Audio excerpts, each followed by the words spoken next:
under the Child's Right Law of Akwa Ibom, every child is entitled to education. In fact, even before the enactment or the domestication of the Child's Right Law, we have a law in Nigeria called the Universal Basic Education Act, which Nigerians seldom make reference to. And under that act, an act of the National Assembly with universal application in the country, every child is entitled to free primary education and education, I think, up to at least JS3. In Akwa Ibom today, can you say that Akwa Ibom children have access to free education? Before the triviality, the mundane ridicule that they call compulsory education, which has never existed, right? You cannot be talking about free and compulsory education when there is no quality education in the first place. Can you tell me what the Akwa Ibom State government has done? As I speak to you, Akwa Ibom has one of the highest number of out-of-school children in the country. You go to the streets of Uyo, a state of barely 4 or 5 million people, one of the richest states in Nigeria, you see kids roam about the streets, unattended to, nobody cares for them. And I'm focusing on education because education is the best gift that you can give to a child. I can talk to you today. I can sit in this studio today, not because my father was a governor, not because I had a mother who was a senator or who is a senator or a director in the civil service or owns a multi-billion and multi-million naira company. I can talk to you today because I have the privilege of education. And the same thing applies to you.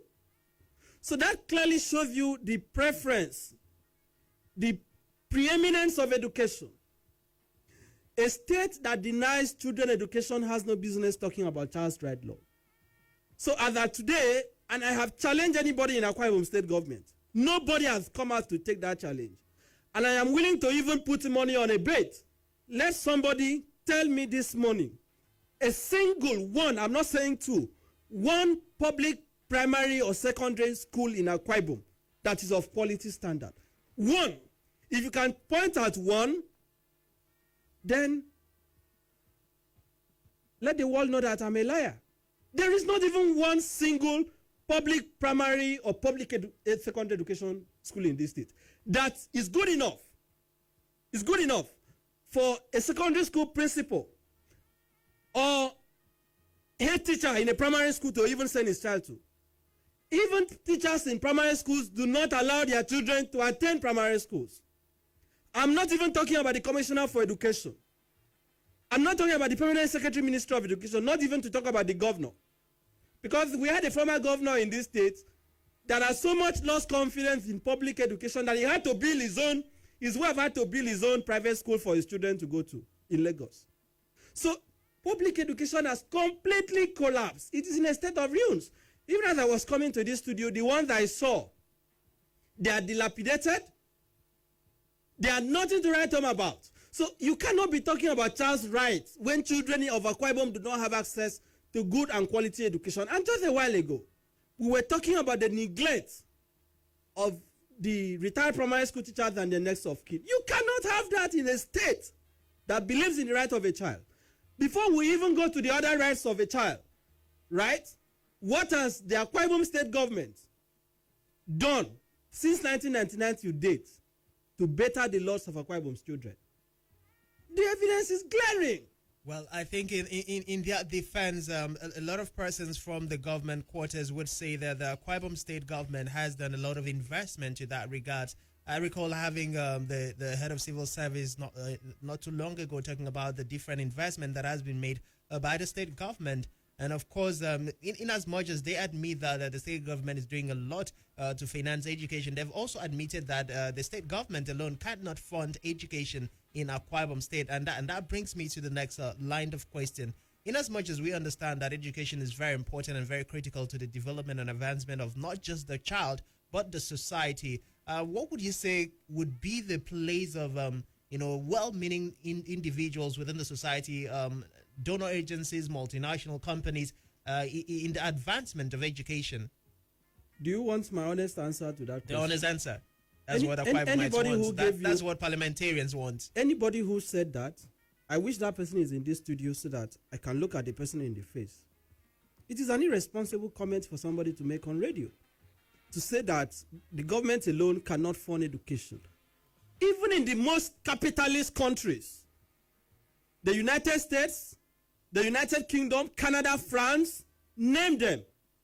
Those countries that are seemingly capitalist, education is still prioritized. There is still massive investment in education. So you would say it's a matter of not prioritizing anybody education. You can't even talk about priority when they have not even recognized education as something that is worth investing. Have you looked at the budget of Akwa Ibom in the last 7 years? Do you know that the government house budget is far in excess of the budget for ministry for the entire education sector? Do you know that the money that your governor uses to maintain his private aircraft can even be more than what they claim they're investing in education? These people simply do not care. So when they tell you they have invested in education, it is blatant falsehood. Let me tell you what they do. They have this caricature. They go to isolated public schools, erect fence. I don't know how fence will make a child to understand physics and biology. I mean, can you explain it to me? Because when you speak about investment in education, what I want you to tell me is a primary school in Akwa Ibom that I can walk into this morning and they have computerized facilities. They have computers where children can be taught with. You tell me a secondary school in Akwa Ibom that has a well-equipped science laboratory. I am a product of science school. I attended senior science school in Inibehe. Of course, I wanted to be a lawyer, so I had to leave. Even at the time I was in secondary school, the facilities were even relatively better. That is some years ago. Today, those public schools in Akwa Ibom that you could have cited to say, oh, these ones were better in terms of standard, they have completely gone to the ruins. Go to science school in Inibehe today. Go to all those, go to CCC. These are popular public schools of those days. Go and look at the state of those schools today. Anybody that tells you that the government has invested in education, please, the media must be bold enough to challenge them. As he left the studio, you should have asked him, sir, can we send 2 journalists to accompany you to 2 of those schools? Well, that wasn't live in our studio. No, let them do it. A statement that is in the media. I am saying it is an irresponsible statement because I know as a fact that this government has not taken education seriously. And I have told you that the statistics is glaring. I took the Akwa Ibom state government to court when I wrote to the Commissioner for Education to give me the statistics of the investment that they have made in education, the number of pupils we have in primary and secondary schools, the schools that they have built, the number of teachers they have employed. I wrote, the Commissioner for Education ignored me. Of course, I went to court, and of course, you know the issues. The court did not grant my application. But what is the point I am making? Let nobody tell you, don't allow anybody. And this is my appeal to journalists specifically and the media generally in Akwa Ibom. No politician in Akwa Ibom should be allowed to use the word free and compulsory education again. It is an abuse of language. It is an irresponsible thing to say. It is falsehood, and it is provocative. Nobody should be allowed to speak or mention free and compulsory education. It does not exist in Akwa Ibom. It is simply non-existent, and I have given you the basis for saying so. If somebody has a different opinion, I have thrown up a challenge. I am willing to accompany them. Let them take me this morning. They have access to me. They know how to reach me. Let them call me this morning and say, Inibehe, that thing you said on People's Parliament is a lie. Governor Don Emmanuel has built a standard public school. I am willing to go with them this morning. I'm not saying tomorrow. All right. This morning, let them call me as I'm leaving the studio. I will accompany them there. I will go live on Facebook. Let the whole world know that I am a liar. Otherwise, no politician in Akwa Ibom should ever be allowed to speak or mention free and compulsory education again. All right. Thank you very much, Barrister Inibehe. At this point in time, parliamentarians, the number to call in is 0902-223-1011 or 0817-624-8565. While waiting to entertain your call, let's jump into the third motion that we have on our plenary sessions today. Hello, good morning. Hello, good morning, parliamentarian. Good morning, Mr. Speaker. Good morning. Welcome to the People's Parliament. Good morning, the guests in the studio. Good morning. Parliamentarian. Thank you for having me to this plenary. I'm Comrade Inibehe and Striker. Let me commend the guests in the studio for being factual, because telling government the truth is not antagonizing government. We as citizens, we have the moral and constitutional responsibility to let government know what is on ground. Now, also, let me first congratulate every Nigerian child, as today is celebrated as World Children's Day. Children need good health, children need security, and children need, most of all, provision of qualitative education for them to grow. Therefore, I want to call on the government at all levels to ensure that these basic requirements are made available for the average Nigerian child. Children also need good parenting and guidance. Therefore, every parent should take this responsibility very serious. Once again, happy Children's Day to every Nigerian child, including myself, who is also a child. Thank you for having me. Thank you, parliamentarian. That's quite hilarious. Every Nigerian child, indeed. Congratulations. I think I can also call myself a Nigerian child because I'm still within the age range. Hello, good morning, parliamentarian. Good morning, Mr. Speaker. Good morning. Welcome to the People's Parliament. Thank you. Good morning, my guest, Barrister Inibehe. Good morning. Very focal this morning. Made me happy as a child too, as a striker said. I want to commend the speaker in the studio there for being so bold, because people did not want to say the truth so that they can be able to go to government house and collect 1 naira. Your name, parliamentarian. My name is Pastor Patrick Okon. I'm calling from Black Christian Rural Local Government. All right, the floor is yours. Yes, all what the barrister is saying there is very true. Mr. Speaker, if you go around the rural local government here, you can see that some of the children are sitting on the floor in the primary school. Even the secondary school that is so recommended, like Methodist Secondary School in Black Christian here, we was first class secondary school during those old days in 80s. I'm telling you, if not for the sake of the current principal, we should have run into a very big trouble. And I really want to commend him for saying the truth about education. Mr. Speaker, if not for education, I wouldn't have been able to speak unto you on this phone this morning. And my concern most is about the retired primary school teachers who have yet to be paid up till now. And the government is spending billions going around for the consultation for presidential, governorship, and whatever. And I want to tell you too that everyone there in National Assembly, in the House of Assembly, all of them are less concerned about education of their wards and their subjects. Thank you for having me this morning. And kudos to Barrister Inibehe this morning. Happy Children's Day. Thank you very much, parliamentarian. Hello, good morning. Parliament. Hello, good morning. Welcome to the People's Parliament. Your name and where you're calling This from. is Joe. He's calling from Ipanja. All right, the floor is yours, parliamentarian. The barrister is stating the obvious, very glaring. I don't know whether it's political or what, but I think what he says is completely obvious. Last week I went to a primary school to find out this issue of computer studies, which has been incorporated into their timetable. And I asked the teacher that my child has been saying something about computer, but you've not taught him computer for once. What is the problem? He said, how can I teach a computer without even teaching a single computer? And I appreciated what he has said, because there's no way you can teach a child a computer without that child seeing that computer. It's a practical aspect of education, if you ask me. So I think government should begin to look at education as the biggest investment. And even those who are working in that the sector, especially this issue of primary school teacher, very, very unfortunate. Government should begin to invest in education, knowing that they will get something out of it, because a better informed person, a learned person, he would not be ignorant of his right, and could not collect 1,000 naira or 500 naira or whatsoever to vote for the wrong candidate. I thank the barrister. Thank you for having the show. Thank you, parliamentarian, for joining us. Hello, good morning, parliamentarian. Okay, while we're still trying to entertain your calls, let's take some Facebook comment. Parliamentarian Hope Moore says, it is good for civil servants to participate in politics. It is their right to vote or be voted for, as long as it doesn't affect their duties, and have never seen turbulence in political parties like it is now.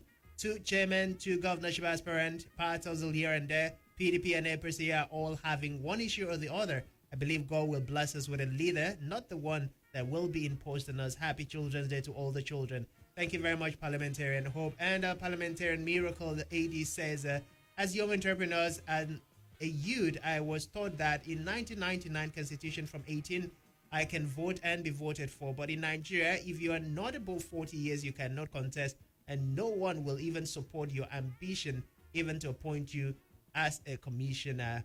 Why? Okay, that question, I think I will channel that to Barrister Inibehe this morning. Parliamentarian Udeme says, Mr. Speaker, it is so sad that due to infightings, APC is going to miss their better chances of giving Akwa Ibom people the governor that is people-oriented, not an imposition. If they fail to win the election come 2023, then the name of such party should not be mentioned in the state. Thank you very much. Thank you also, Parliamentarian Udeme. And Parliamentarian Michael Udom says, good morning, People's Parliament. I want to wish the future leaders, especially students of Modern Comprehensive School, Happy Children's Day. My name is Osenabong Michael. Thank you very much, Parliamentarian. And Parliamentarian Ubong Abasi Lazarus says, good morning, the Barrister. God bless you and proud of you. That's coming for you, Barrister. And Parliamentarian MM Johnson says, good morning, Planet FM. Happy Children's Day to our children all over the world. Thank you, the children. I appreciate that. And the last comment, Parliamentarian MM Johnson says, good morning, Planet FM, and happy Children's Day again to the children the world over. And of course, the children appreciate that. But let me come back to you, Barrister Inibehe, this morning. Would you say that government's inability to prioritize education starting from a Akwa Ibom state is a deliberate move or some kind of a deliberate attempt to keep the populace in some kind of a chain so that we do not have persons who are able to think for themselves? Like the last parliamentarian who called in said, perhaps this is a move that is created to ensure that people don't get to think for themselves and then they can easily be manipulated. Would you agree with that standpoint? Absolutely. It is deliberate. I have no doubt in my mind that the deliberate neglect, right, of public education is intended to keep our people as slaves. And I like to give common example. There is a reason why Governor Dom Emmanuel, for example, is not investing in education. Because he knows that no properly educated and enlightened person will support the use of 10 billion to build a church. He knows that someone who is well-read, someone who is knowledgeable, someone who is enlightened, will not understand why a state that is so impoverished, despite being so rich, will allow a governor to fly private aircraft all over the place. He knows that somebody who has gone to school will be interested in knowing why Akwa Ibom is so rich in revenue and yet is among the most indebted states. He knows that if you are educated, you will ask questions. He knows that if he sends the child of a woman that sells potato or sells plantain or okra in the town market, if he gives the child of that woman quality education, that child will stand up tomorrow and compete with his own children. He understands this fact. He also knows very importantly that a child that is educated in Akwa Ibom, properly educated, not just, passing through the gates of an institution, will not offer himself as the political talk. Because guess what? Have we ever asked ourselves, right?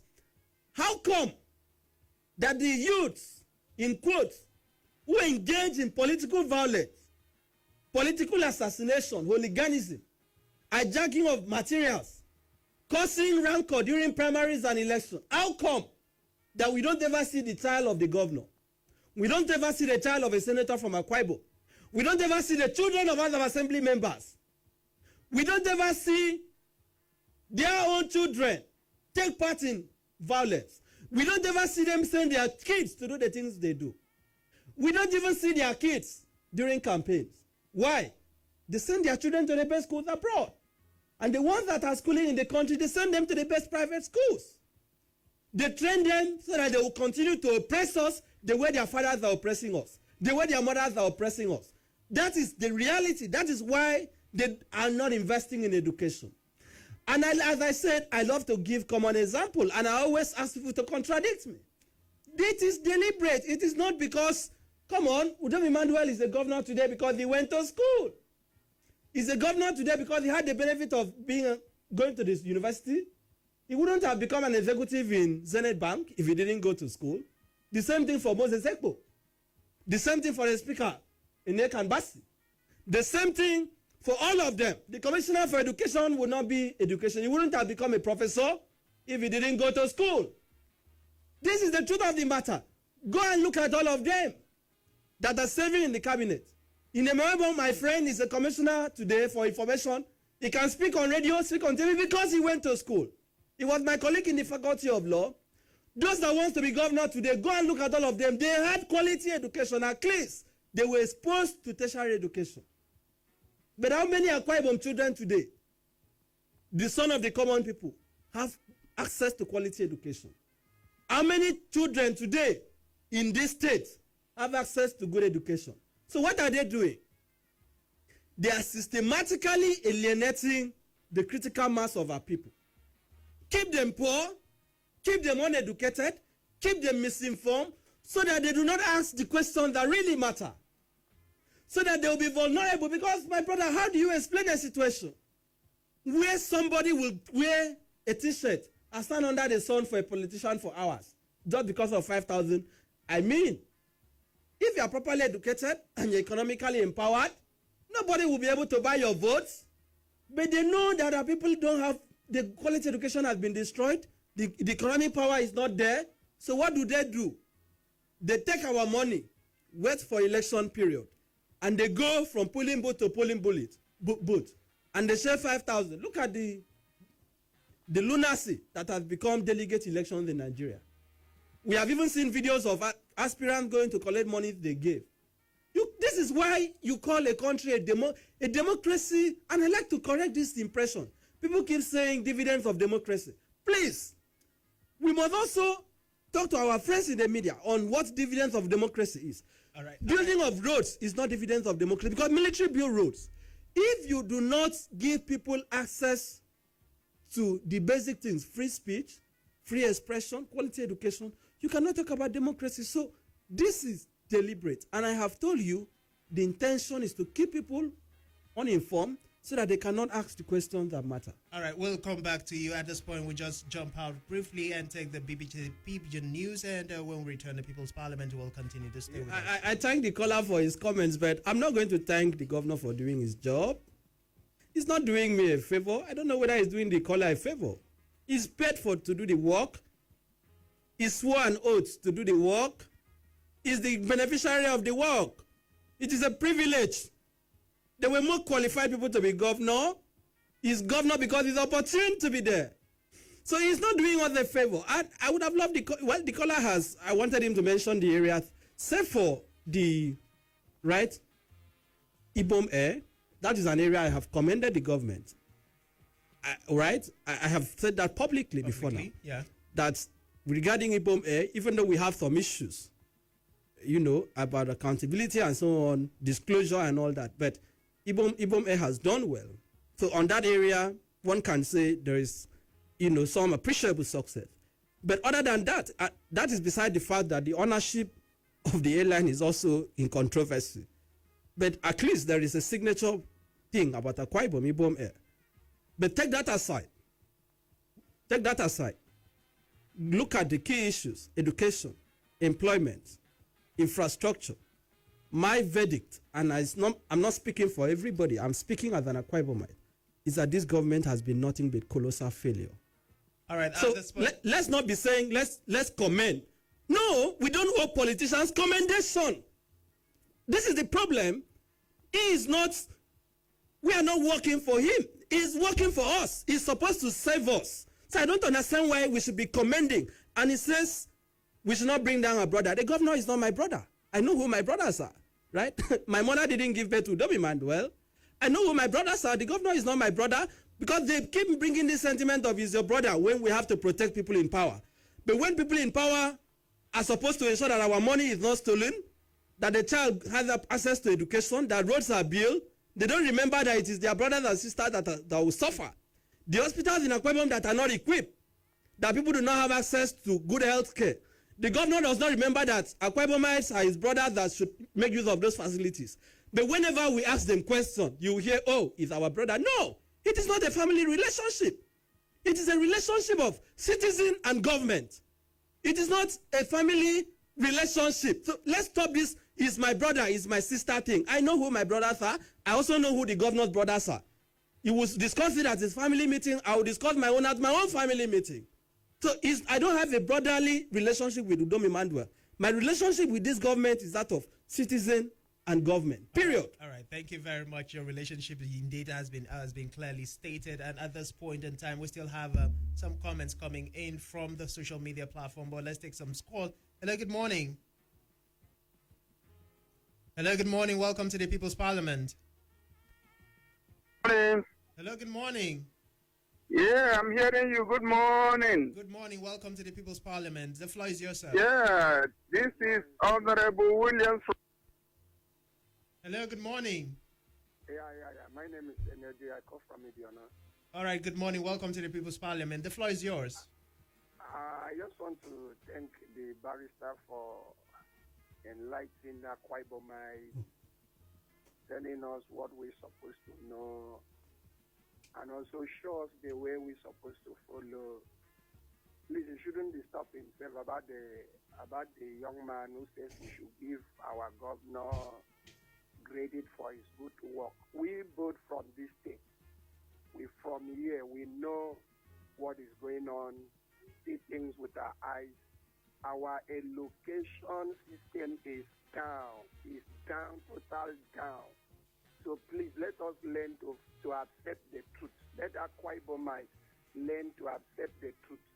The young man there is not criticizing our governor. He's telling the government what they're supposed to do for the people of the state with our money. The money belongs to us. So let them use this money in a very way which they themselves will be able to give accounts to God. All right. So Thank you very much, no one Parliamentarian, come out for your comments. We really appreciate it. At this point in time, we want to quickly take a call with the Publicity Secretary of the APC. Recall, we also had that as one of our motions. Hello, good morning, sir. Hello, good morning, sir.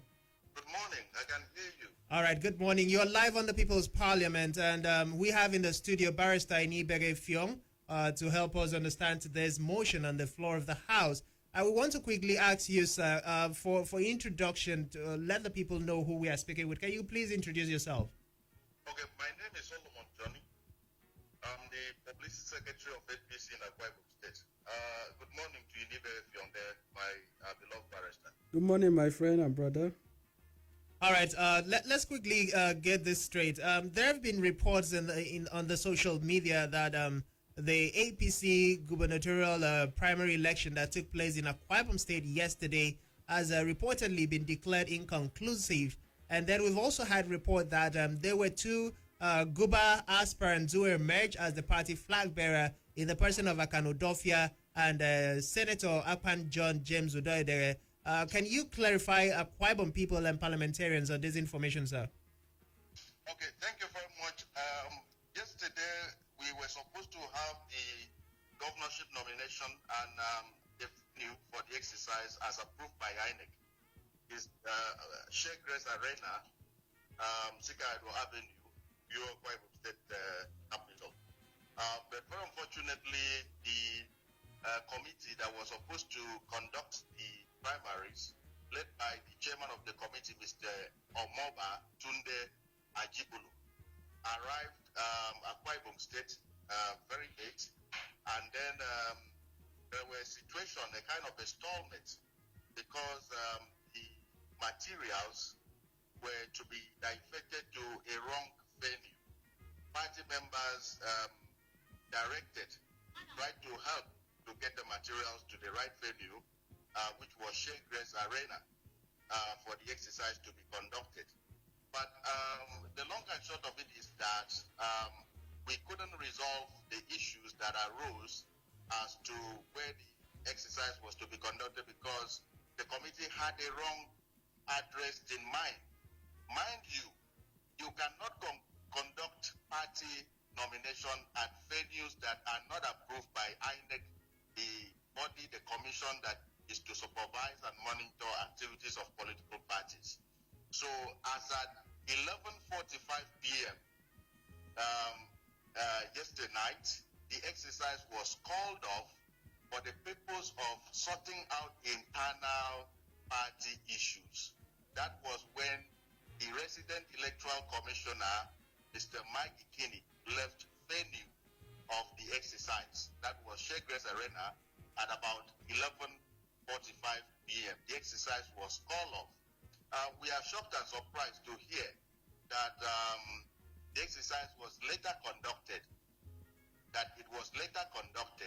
and that somebody emerged at venue that is unknown to law.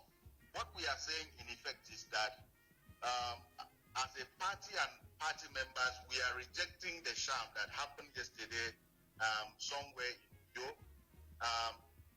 We don't want the situation. I think what the party at the national level, courtesy of Mr. Moba Tunye Ajibulu, the chairman of the primary committee, is trying to do is to create a situation where the APC in Akwa Ibom State will be without candidate in the forthcoming general election. Now, this is how this works. You know that, and I will refer you to INEC memo dated 25 May 2022, where INEC stressed the provision of section 84 of the Electoral Act, sub 1, that says that political parties seeking to participate in the election must nominate their candidate for that election, and that must be monitored by INEC. They also stressed in that memo that in monitoring primaries, only recognized delegates that emerge from congresses duly monitored by the commission shall vote at party primaries. Now, yesterday at a vote, none of the party delegates, ad hoc delegates that were elected for the purpose of nominating governorship candidates for the party were present. They were not present at a vote. They left venue of the exercise as was approved, which was Shegres Arena, at about 11:45 p.m. because they were told the exercise has been called off. Now, if we would have asked the group, the renegade group that said they conducted Congress, we would have loved to ask them who were the delegates that voted and where the delegates that voted, when and where were they elected, and whether INEC monitored that election. And where INEC did not monitor the election of the ad hoc delegates and did not monitor the election of the governorship candidates, that in itself means that our APC cannot file candidates in the poll, and we are rejecting that. We are making arrangements with our party headquarters to set the date, set the time, and a place where we can conduct governorship nomination monitored by INEC and conducted and elected by ad hoc delegates of our party, so that the outcome can be accepted in law. All right, Mr. Solomon, let me ask you this. Is this internal crisis in any way related to what we've been used to between the two factions of us, Austin Ekanem and Stephen Turepo faction, over the legitimacy of the chairmanship of the APC in Akwa Ibom State? Well, I want to believe so. Because this group continues to seek to derail the party and create confusion. There is no confusion, so to say, as to who is the chairman of the party in Akwa Ibom State. Validity of a political party is given by INEC through their monitoring of the activities of the party. In Akwa Ibom State, you must have heard the resident electoral commissioner talking about how he monitored the exercise, the party congress that was held on 16th October 2021 at Shegres Arena, at which Mr. Austin Ekanem and his exco emerged as leaders of the party in Akwa Ibom State. And he talked about how Austin Ekanem emerged with 1,228 votes. Mr. Stephen Tuwekpo had 006. And afterward, the result sheet was doctored, wherein Stephen Tuwekpo, who had 006, now has 1006. And Mr. Austin Gandem now has 228. And he has said that INEC will not change his report. And there is an appeal in court in which the court had asked that status quo should be maintained while they look at the issues before the court. And mind you, we were not sued. Thank God you have a lawyer in the studio. When you take a matter to court, there are parties that must, of necessity, be present in your suit. And where these parties are not present, that suit will not amount to anything. We are the critical parties that ought to have been sued by Mr. Stephen Tuwekpo, but we were not. But I want to inform the public and your station that we have filed a bill challenging the judgment of that lower court, asking the court to give us fair hearing, because we were not joined and we were not heard. All right. Thank you, Mr. Solomon. At this point in time, parliamentarians really appreciate your time, and we will keep connecting with you to have updated information to give to parliamentarians in Akwa Ibom State. And we do hope that the APC gets to resolve its issues on time so that they can get to present a Guba aspirant come 2023. Thank you so much for joining us live on the show. I'm mostly grateful. Thank you very much. You have a good day, sir.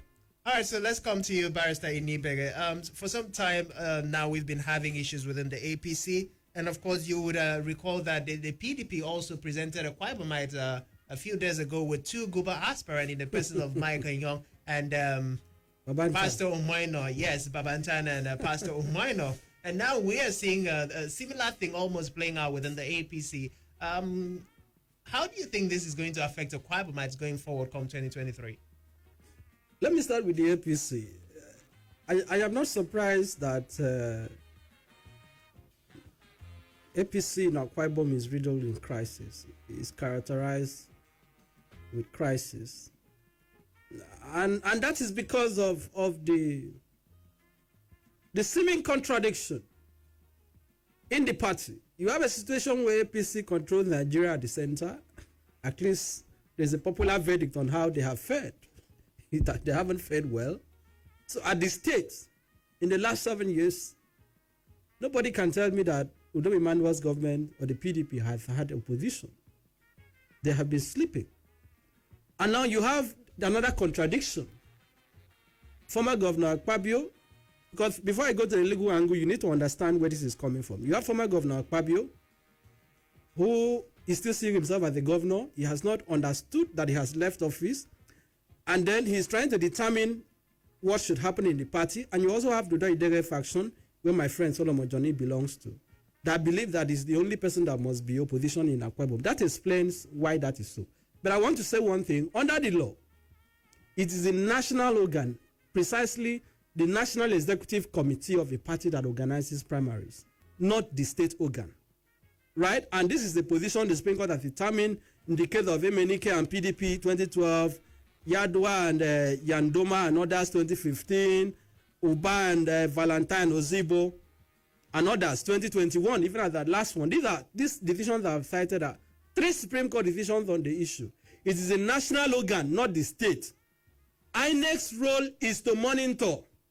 INEC does not conduct primaries. So if I were to advise the resident electoral commissioner, Mike Igini, he should be careful because people will begin to see him as having interest in the process. But I've been reliably informed this morning while coming to the studio that a national commissioner of INEC came into the state last night and supervised what they call primary that took place, where Akan Udofia emerged. To the extent that that exercise was conducted by the National Executive Committee of APC, and INEC sent a national commissioner to monitor it, it is valid. But whether it will remain valid for all purposes, including the question of the delegates, because under Section 84 of the Electoral Act, a party that adopts the system of indirect primaries must organize a congress to elect delegates who will now vote for the chosen candidate. Whether those delegates were properly elected will be a different thing. But the danger in all this is that at the end of the day, the APC may not have a candidate. I say may, but as that this morning, the fact seems to favor what took place yesterday. What took place last night. So right. nobody should say that the recent electoral commissioner was not there, therefore the site is not valid. I have been reliably told that INEC sent a national commissioner. And if that is so, then you see that even within INEC there is a problem. But regarding the PDP, I am not bothered about the status quo antebellum. That is their business. They should continue to discuss status quo antebellum. My business is that I do not think, and this is my opinion as an Akwa Ibomite, I don't think, somebody that has the title. I have a problem with a deacon handing over to a pastor, because I don't think Akwa Ibom is a church. And from what we have seen, there is a problem with that. I have a problem with people using religion to seek political power.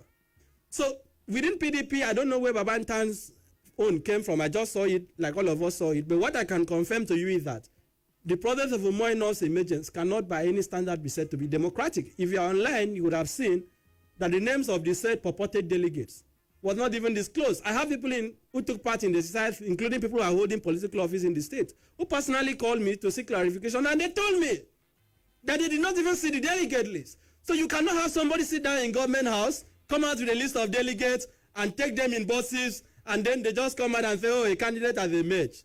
That is not a democratic party. That is not a democratic system. And we must not allow that to be repeated. So in the final analysis, Akwa Ibomite must ask themselves one question. For how long will we continue to vote against our interests? In 2023, they must ask themselves the question, who will listen to us? Because one lesson, even if this is the last thing I'm going to say, one lesson that Udom Emmanuel has taught Akwa Ibom people, and some of us did warn that this was going to happen in 2015, is that a governor that is imposed on the people, or a governor that comes to office because a sitting governor believes he's the only man that can govern, will never serve the people. Let the governor emerge from the people so that he will be accountable to the people. There is the reason why we are talking about the welfare of civil servants today. There is the reason why we are talking about the collapse of public education.